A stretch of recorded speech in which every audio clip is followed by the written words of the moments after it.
Continuing now with our campaign 2016 coverage, joining us from Columbia, South Carolina, Senator Marco Rubio.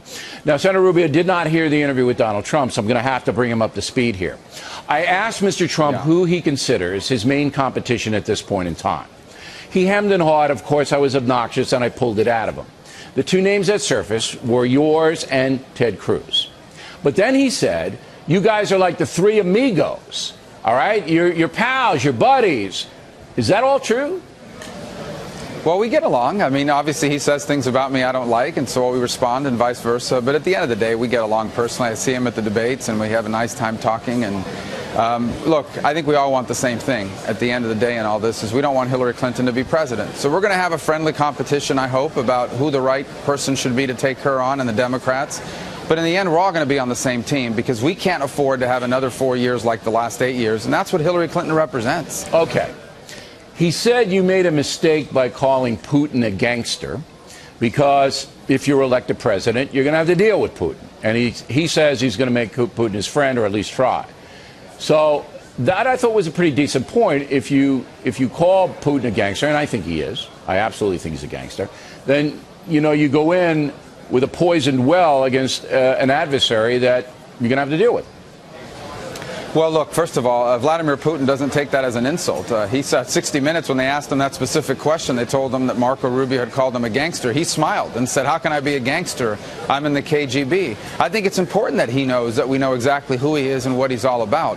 We're still going to have to deal with him because between the United States and Russia, we possess over 90% of the nuclear weapons on Earth. But that doesn't mean we should be fooled about who he is or how he makes his decisions or what his long-term goals are for the world or for Russia's role in the world. And so, you know, but that's what he is. He is basically a gangster, an organized crime figure. That's how he governs his country, and it's unfortunate. I feel bad for the Russian people. So do I. Now, I was surprised that the moderators, and this is the one question I would have asked that they did not hone in on your personal finances, not make a scandal out of it, not do that, but just a question of information, and that's what I have for you. Yeah. It has been established that while you were in the House in Florida, that you used a Republican credit card to pay personal expenses. You did reimburse. That has been established, okay? But why would you do that? Why wouldn't you just use your credit card? Why drag the Republican credit card into it? Well, first of all, it was a card secured under my personal credit in conjunction with the party, but it was my personal credit. For example, in the first 2 years, I used it 6 times for expenses that were personal, and I didn't reimburse them. I paid American Express directly, as you're supposed to do. It's a charge card, not a credit card.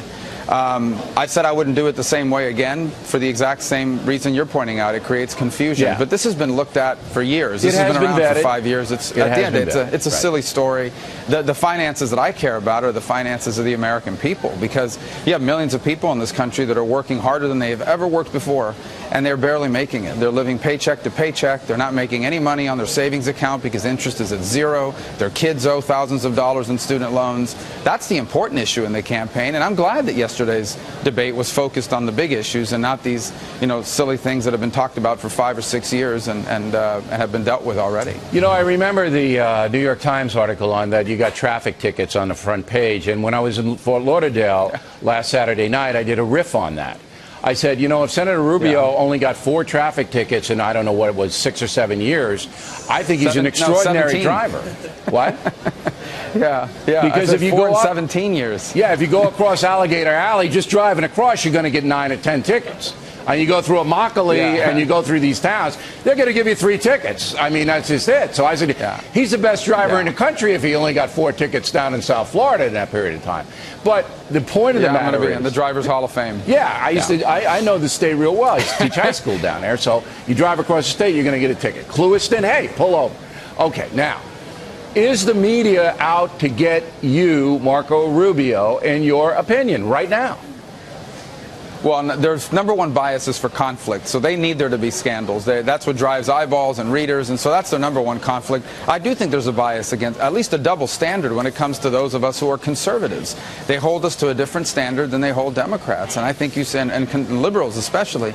I do believe that in much of the mainstream media. I don't think that's a fact that in dispute or can be disputed. I mean, if you look at how people like Ben Carson have been covered, myself and others, you see that double standard at play. But you know that. When you are a conservative, you know that this is the way you're going to be treated. But at the end of the day, if you want to serve our country, you have to go through this. You answer the questions, and you focus on the things that really matter. And that's what I've tried to do on this campaign. All right, Senator. And FBN was much different than CNBC, right? You got a fair shake last night, right? Well, it was about policy, and our people deserve to hear that. I thought last night was an excellent debate because it was about policy. Fair.